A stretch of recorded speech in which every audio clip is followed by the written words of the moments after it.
Oferecimento: Supermercado Nordestão e Drogaria Saúde.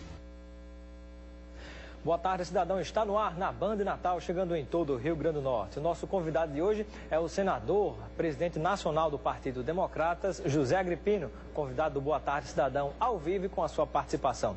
Como é que faz para participar? Você já sabe, é muito fácil, muito simples. Basta mandar a sua mensagem de texto ou WhatsApp para o 999827916 de qualquer cidade do Rio Grande do Norte. Quero mandar um abraço também à nossa querida amiga jornalista Romina Giacomo, que está acompanhando aqui o senador José Agripino, que daqui a pouco vai conversar conosco no Boa Tarde, cidadão. Polêmica na segurança pública do estado do Rio Grande do Norte. Diante dos últimos casos de assassinatos e mortes com requintes de crueldade, houve uma mudança no comando da Polícia Militar do estado do Rio Grande do Norte. Essa mudança tem gerado algumas polêmicas e chateações, para usar uma palavra mais amena, por parte de setores, sobretudo da Polícia Militar do estado do Rio Grande do Norte. Houve a troca de comando, mas os policiais e oficiais também não aceitam, inclusive segundo nota já publicada pela imprensa, de que, na verdade, todo este problema estaria acontecendo e o culpado seria a Polícia Militar, que não teria dado resposta, segundo o governador Robson Faria. Mas vamos aguardar o desenrolar dos últimos acontecimentos. Não é fácil resolver o problema da segurança, nós sabemos, mas na verdade tem que se pactuar, né? A gente sabe como é forte a presença da questão das drogas por trás dessa situação da segurança pública e, sobretudo, a questão dos presídios que estão ligados diretamente a essa situação de falta de segurança em nosso estado e também em todo o país. É o comentário que fazemos hoje e daqui a pouco, depois do intervalo, vamos conversar com o senador democrata José Agripino. Até já.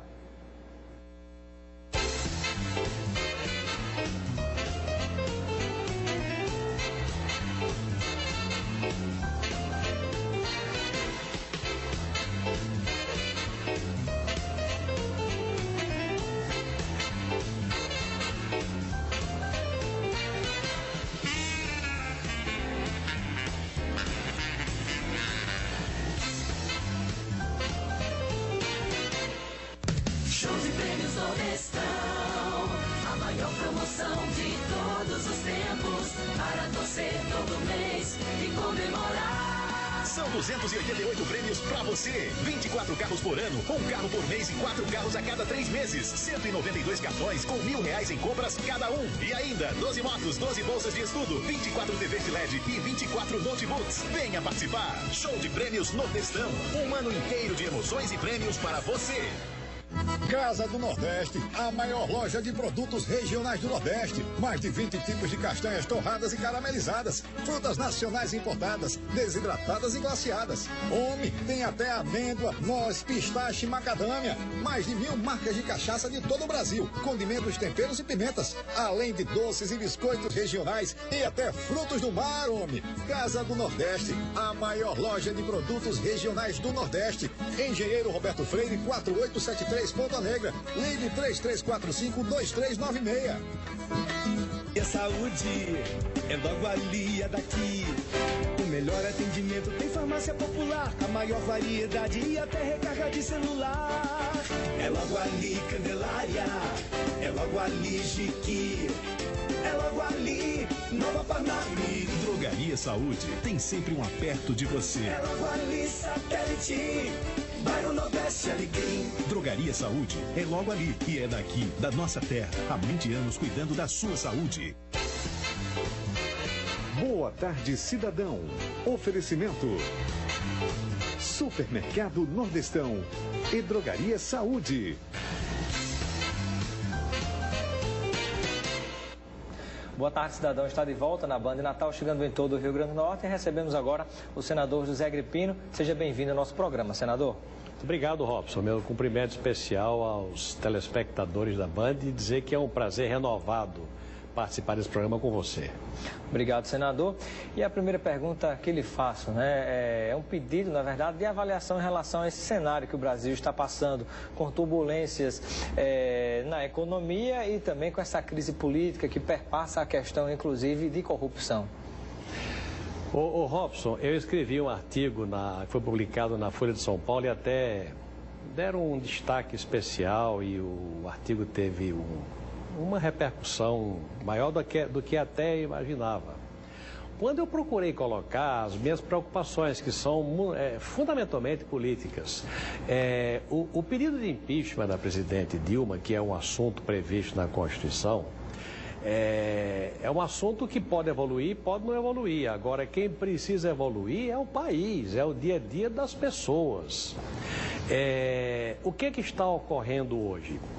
Por conta de um governo que perdeu a credibilidade porque ganhou a eleição prometendo uma coisa e está fazendo justamente o contrário do que prometeu, os agentes econômicos, os empregadores, os investidores, a sociedade não confia mais no governo. A inflação está de volta. Eu tenho assistido nos supermercados, eu vou com minha mulher, com a Anitta, no supermercado, e já vi a maquininha da remarcação de preço funcionando. Eu já vi isso funcionando. A taxa de juros é campeã no mundo inteiro. Então você tem a volta da inflação e tem uma recessão brutal. Não há investimentos, as pessoas não se dispõem a investir. Não se dispõem a investir porque não tem quem compre. E as pessoas estão apavoradas com a perspectiva do desemprego. Primeiro os que estão desempregados e depois aqueles que estão com medo de perder o emprego. Aí é que não compra mesmo. Tudo isso gera um caldo de cultura que leva à inanição financeira do país. Hoje você está com quedas acentuadas na arrecadação de tributos por conta de uma atividade econômica diminuída. As prefeituras e os estados anunciando situações falimentares, situações de perda de condição de operar a saúde, de operar a segurança, operar a educação, pagar até a folha de pessoal. Tudo isso por conta de um estado de coisas de inanição da economia, em função da perda de credibilidade do governo. O governo prometeu baixar a conta de energia elétrica, baixou antes da eleição, quando passou a eleição, disparou a conta de energia. Prometeu conter a inflação, passada a eleição, a inflação foi embora. Por que os índices da presidente Dilma estão lá embaixo? Porque mesmo no campo, as pessoas estão com o Bolsa Família magrinho e o custo de tudo que eles compram lá em cima. A inflação, o preço da energia elétrica, o preço do arroz, do feijão disparou e o ganho dele, os programas sociais ficaram parados.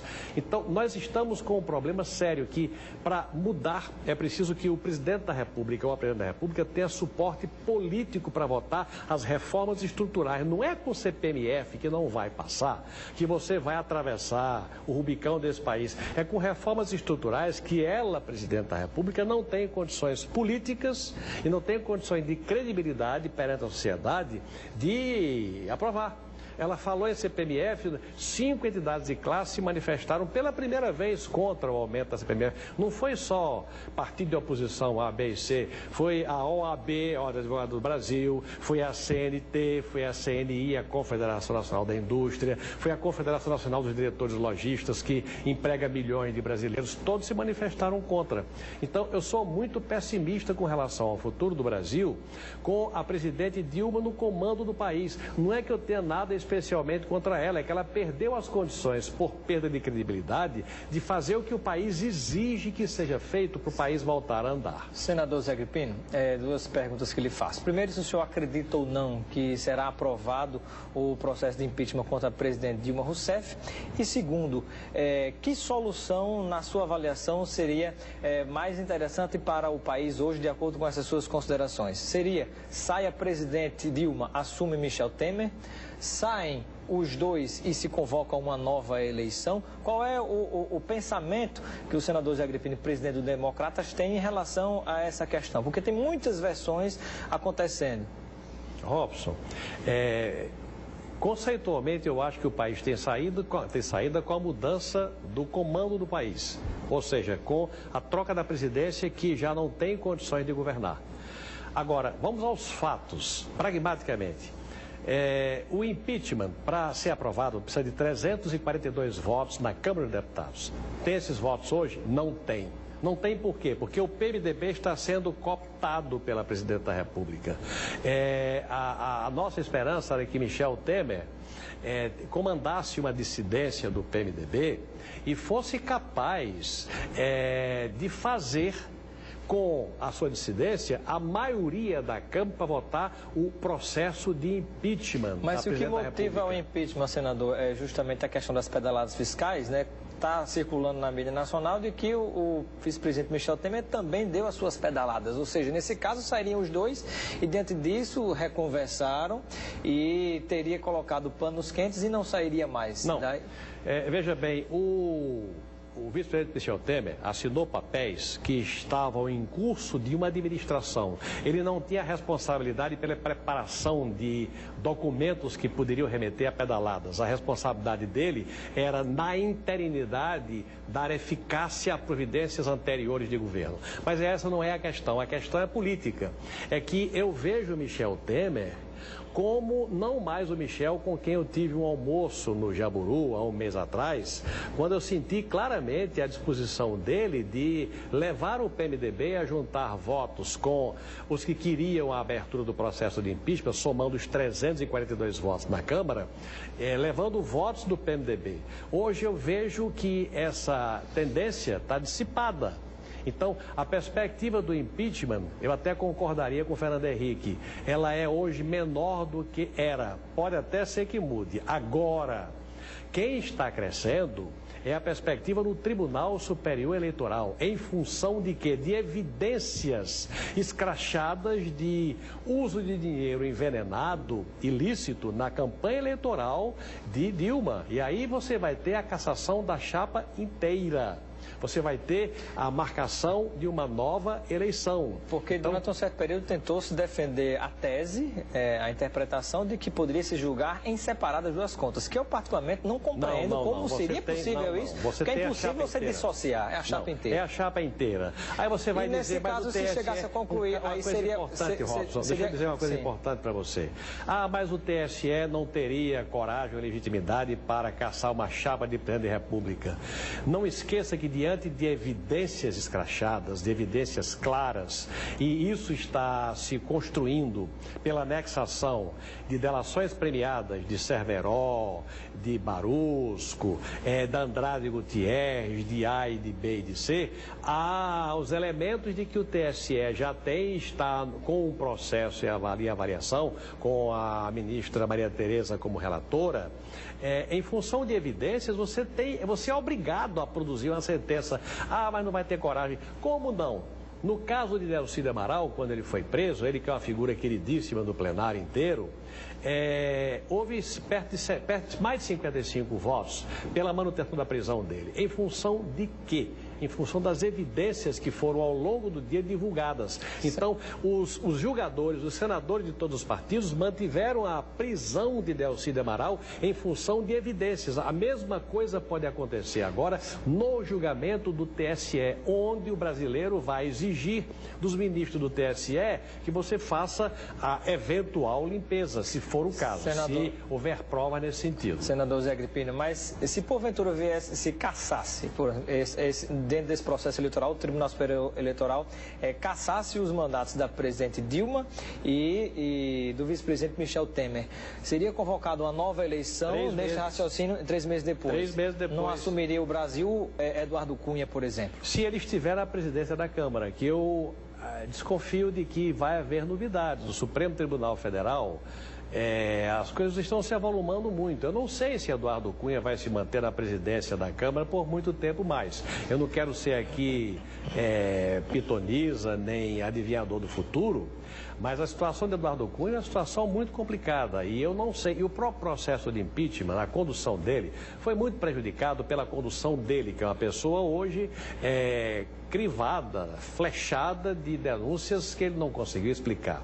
Então, em qualquer circunstância, seja quem for o presidente da Câmara, se você tiver a cassação da chapa, durante 3 meses você tem a presidência da Câmara ocupando a presidência da República e a realização de uma nova eleição para um mandato tampão com a perspectiva de uma outra eleição onde os candidatos poderiam eventualmente ser reeleitos. E sobre os candidatos nesta eventual nova eleição, senador, especula-se 3 situações. Uma que seria essa divisão interna do próprio PSDB, que teria candidatos para disputar a presidência da República. Se fosse dada essa solução de imediato com eleição já para 3 meses, o candidato do PSDB seria Aécio Neves. Há alguns que dizem nos bastidores que que poderia ser José Serra, que seria filiado ao PMDB e dali disputaria a presidência da República.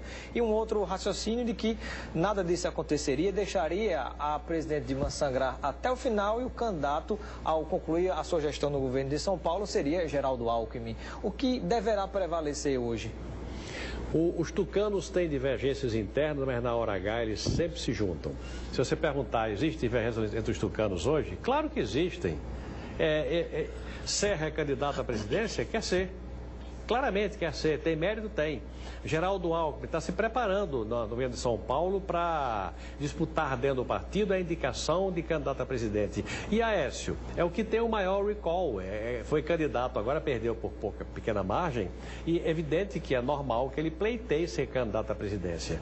São 3 forças expressivas, mas são 3 homens com senso de responsabilidade e que na hora H, mesmo com escaramuças, vão fazer o que foi feito no passado.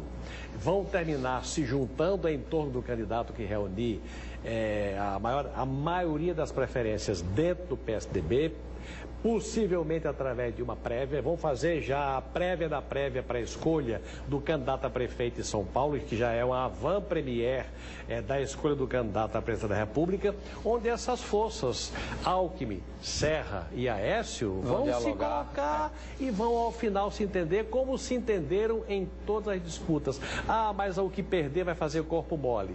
Eu acho que as circunstâncias que o país impôs com a falência do sistema petista no governo, que enganou o país, enganou os brasileiros, que querem ver uma coisa nova, fez com que o sentimento de oposição juntasse compulsoriamente forças para ganhar a eleição, para mudar o Brasil. Senador Zé Gripino, na sua avaliação, você conhece os 3 possíveis candidatos, se for o caso de partirem pela disputa no PSDB. Quem teria mais condição de enfrentar, possivelmente, já fazendo ilações, hoje o ex-presidente Lula, se ele viesse também a ser candidato? Seria José Serra, Aécio Neves ou Geraldo Alckmin? Quem teria mais condição de disputar, na sua avaliação? Momento, até pelo recall, é Aécio Neves. Agora, em cada momento, você tem uma circunstância. Você pode, se essa coisa ocorrer daqui a 1 ano e meio, você pode ter um quadro diferente. Hoje, o candidato mais forte, as pesquisas mostram isso, é Aécio. Agora, daqui a 1 ano e meio, isso será verdade? Pode ser e pode não ser. Senador, sobre essa questão de corrupção das investigações da Operação Lava Jato, o Partido Democratas e também o seu nome tem sido citado como um dos beneficiários de doações de campanha da OAS, uma das empresas que estão sendo investigadas. Qual é a palavra do senador a respeito? De clareza. Você veja bem, ontem o noticiário mostrava um depoimento de uma delação, não me lembro agora de quem, dizendo que levava dinheiro em espécie, 500 mil, 1 milhão, em carrinho de roda para a sede do PT. As menções das doações ao Democratas estão lá, estão claríssimas. São menções institucionais. Da colocação que está posta lá na mensagem, é evidente que o presidente de partido, em 2012, eu não era candidato, tinha candidatos a prefeito. A minha obrigação como presidente do partido era ir buscar doações para a eleição dos candidatos a prefeito, que nós elegemos e elegemos vários. E buscar com aqueles que eram doadores. Companhia Vale do Rio Doce, Gerdau, Banco A, Banco B, Construtora, enfim, as empresas privadas que, mediante os preceitos da lei, podiam e tinham respaldo legal para fazer doação. E eu ia buscar, como presidente do partido, as doações para eleger os meus prefeitos em 2012, como anteriormente, como vai ser em 2018. Enquanto eu for presidente do partido, é minha obrigação fazer isso. Agora, senador, veja, há uma argumentação... É importante, Robson, colocar para você. O diálogo que está posto, que foi publicado ontem, é o seguinte, eu dizendo qual a pessoa a quem o doutor Romero... Quem era o doutor Romero? Eu dizia, o tesoureiro do Partido Plano Nacional deve procurar para repassar os dados do DEM Nacional, repassar os dados da CNPJ para fazer a doação. Aí vinha a resposta, está programado a doação em tanto de agosto e em tanto de setembro, e está dito na mesma matéria que em tanto de agosto e em tanto de setembro, o partido prestou contas do dinheiro recebido legalmente à Justiça Eleitoral, mostrando a licitude de procedimentos. Uma coisa é você agir institucionalmente, outra coisa é você agir indo buscar dinheiro clandestino, dinheiro malandro, dinheiro envenenado, transportado em malas com rodinha. São duas coisas completamente diferentes. Uma é autorizada por lei, é o que eu faço e tinha a obrigação de fazer. A outra é ilegal. É o que eu tenho a dizer sobre este assunto. Senador, a Polícia Federal chegou a fazer declarações, né, diante de tudo isso que está sendo investigado pela Polícia Federal, na Operação Lava Jato, de que, na verdade, todas essas doações, por mais que tenham acontecido de maneira legal, seriam um pagamento de propina de maneira disfarçada, de doação de campanha eleitoral. O deputado estadual do PT, aqui do Rio Grande do Norte, Fernando Mineiro, chegou a declarar o seguinte: como é que pode, quando a doação é para o PT, é ilegal, mas quando é para o Democrata, por exemplo, a doação não seria legal? Qual seria a diferença, senador? Mas claríssimo. Qual é a condição? É o toma lá da cá, que está provado nas delações todas que estão sendo divulgadas, de que o PT recebia dinheiro em troca de favores de governo. Qual é o governo que os democratas têm? Qual é o favor que eu posso fazer como presidente do partido? Eu recebo doações que são normais, permitidas pela lei, porque os doadores querem fortalecer partido A, B e C, no caso a oposição. Eu não tenho o que dar. Eu como partido de oposição, não tenho o direito do tomar lá da cá. Quem tem são os detentores de Ministério A, B, C, D, empresa pública A, B, C, D. É o toma lá da cá que eles praticam e que nós não praticamos. Nós recebemos o que é permitido pela lei, as doações oficiais, isso é permitido pela lei, era permitido pela lei, agora está proibida a doação de pessoa jurídica, independente de qualquer tipo de comprometimento. Independente de qualquer tipo de comprometimento. O dinheiro da rodinha, a que foi referido no noticiário ontem, era dinheiro que vinha em troca de favor A, B ou C, ou em troca de contrato superfaturado, ou de favor de aproveitamento de recursos de fundo de pensão administrado por petista. É troca de favores com benefícios que produziam um excedente que gerava uma doação ilegal. No nosso caso, não temos força nenhuma para produzir nenhuma vantagem para doador nenhum. A oposição, pelo contrário, é tratada com distância por parte do governo. Senador, nesse caso, há uma outra acusação também com o senhor, é a importância da entrevista ao vivo, que o senhor esclarece e tira todas as dúvidas. Há argumentação nesse sentido, em contrário do que o senhor diz, quando diz respeito, por exemplo, a um pagamento de recursos, onde teria sido trabalhado vantagem da parte do senhor, em relação à questão da construção da Arena das Dunas, também a construtora OAS.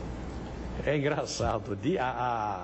A história é a seguinte, é que eu teria feito uma reunião com o Tribunal de Contas do Estado, com o representante do consórcio e um conselheiro do Tribunal de Contas. É verdade que essa reunião aconteceu. Aconteceu por quê? A Arena das Dunas é uma parceria público-privada. É a reunião de interesses públicos e privados. O público estava representado ali pelo secretário de Estado que me pediu a reunião e por mim, que tenho o mandato de senador e tinha a obrigação de evitar que a Arena das Dunas tivesse as suas obras paralisadas. A reunião que eu fiz foi para propiciar que o conselheiro do Tribunal de Contas do Estado ouvisse as razões do Estado e do representante do consórcio que construía a Arena das Dunas. O conselheiro não mudou de opinião. Quem mandou que as liberações ocorressem foi o TCU, o Tribunal de Contas da União, que discordou do TCE. Eu nunca estive no TCU e muito menos tinha alçada para autorizar ou para conseguir liberação de quem pagou, que foi o BNDES. Isso tudo está dentro do processo. A manifestação do Tribunal de Contas da União e a manifestação do BNDES, que diz que pagou porque as faturas estavam corretas. É engraçado, eu sou acusado de ter feito tráfico de influência com quando a minha obrigação por defender uma parceria público-privada não atingiu o objetivo que o Estado queria, era que o Conselheiro do Tribunal de Contas do Estado mudasse de opinião, que não mudou, e quem mandou que a obra prosseguisse foi o TCU, onde eu nunca estive, e o BNDES, onde eu não tenho força nenhuma. Então, essas são acusações que existem, mas os próprios fatos se encarregam de completamente desmistificar e desmantelar. Isso, ao final do processo, vai ficar claríssimo. Eu acho engraçado é o seguinte, Robson, eu fui prefeito, fui governador 2 vezes, fui ordenador de despesa anos e anos, nunca houve nenhum tipo de acusação contra as minhas gestões como prefeito ou como governador. Agora que eu sou líder de oposição e faço oposição para valer, e ninguém vai me calar, ninguém vai evitar que eu faça artigos na Folha de São Paulo mostrando a verdade, aí vem essa enxurrada de acusações e denúncias sem o menor fundamento, descabidas, denúncias que eu encaro de cabeça absolutamente erguida, porque os argumentos estão comigo. E é com os argumentos que eu vou me defender e ganhar dessas acusações infundadas. Muito bem, senador. Uma última palavra rapidamente para a gente virar essa página desse assunto, mas é importante o esclarecimento. O senhor foi convocado também para fazer um depoimento em relação à Operação Zelotes. Algum comentário, senador? Eu e mais 98 pessoas, por um sujeito que eu não sei nem o nome, acho que é Valadão, não lembro o nome dele. Eu, Tasso Gereissati, Cristóvão Buarque, a presidente Dilma, testemunha a favor de um acusado. A Operação Zelotes trata de quê? Trata de tráfico de influência do filho do presidente Lula, tráfico de influência de Gilberto Carvalho, ex-chefe da Casa Civil da Presidência da República.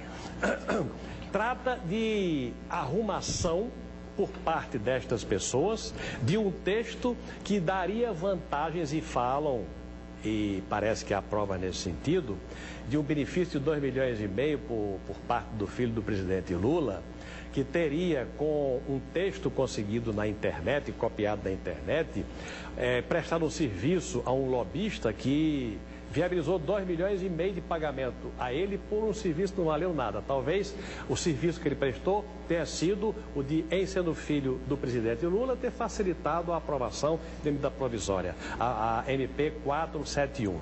Não tenho nada que ver com isso. Por que eu fui convidado para prestar como testemunha do acusado, prestar o testemunho? Não entendo, não sei por quê. Talvez pela mesma razão com que Cristóvão Buarque foi e já fez uma carta dizendo que não tinha nenhum dado a acrescentar ao esclarecimento dos fatos, porque não participou de nada, como eu não participei de nada. Eu não sei das arrumações que possam ter sido feitas entre o filho de Lula e o lobista, entre Gilberto Carvalho e o filho de Lula. Fui arrolado como vários outros, como Walter Pinheiro da Bahia, como Zé Carlos Aleluia da Bahia, como vários senadores, Cristóvão Buarque, Tasso Gereissati, que, como eu, não tem nenhuma contribuição a dar.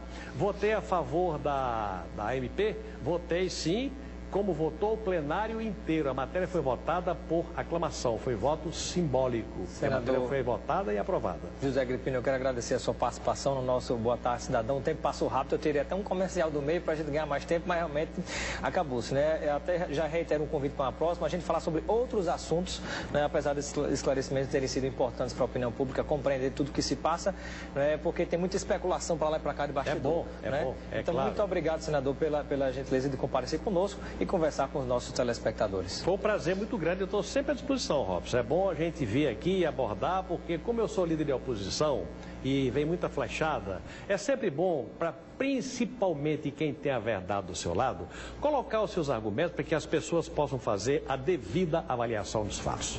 E na próxima a gente fala sobre Natal, sobre Rio Grande do Norte, sobre outros assuntos aqui, mas menos turbulentos. Eu estou à sua disposição sempre, para mim não tem turbulência não. Todos os fatos têm que ser apreciados e justificados. Obrigado, senador. Ficamos por aqui. Continue ligado na Band Natal com Nordeste Urgente e Luiz Alminho. Um grande abraço, um excelente final de semana e até segunda-feira. Boa Tarde Cidadão. Oferecimento